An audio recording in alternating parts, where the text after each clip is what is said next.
Efa fantatrao ny antony andeha razany olanao. Tsy tianao ve ny miaraka amiko ve de marikoriko. Juraminao ianao inge tsy tiako de miononao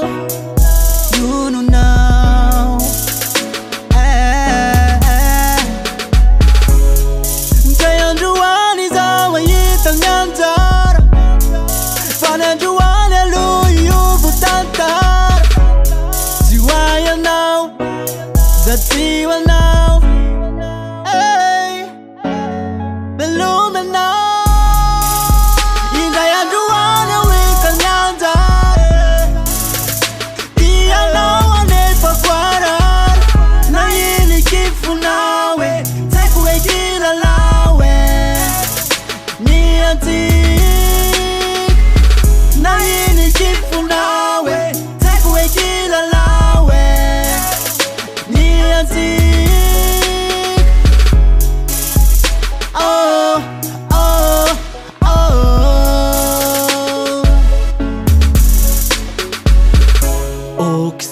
Kile fetsarambelatsy taleo amzay ve kifarana nale amtsy.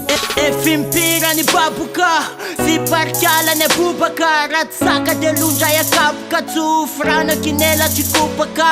Aleko manaza ny tenako miala fa teny efa leo amifon.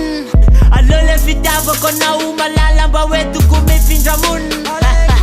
Aleko androany veloma sisa no apetrako. Reveno le toetrako temba avereno le perachea. Ndray androany satsy maintsy ahita ny anjarako.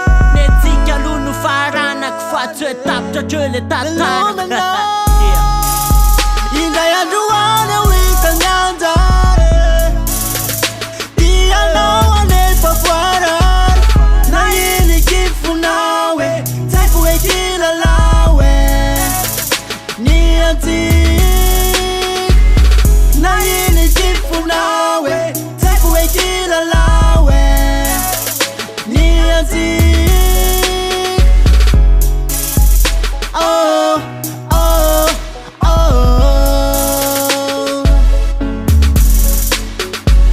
Fa tsy manino zany soko tsy tomane.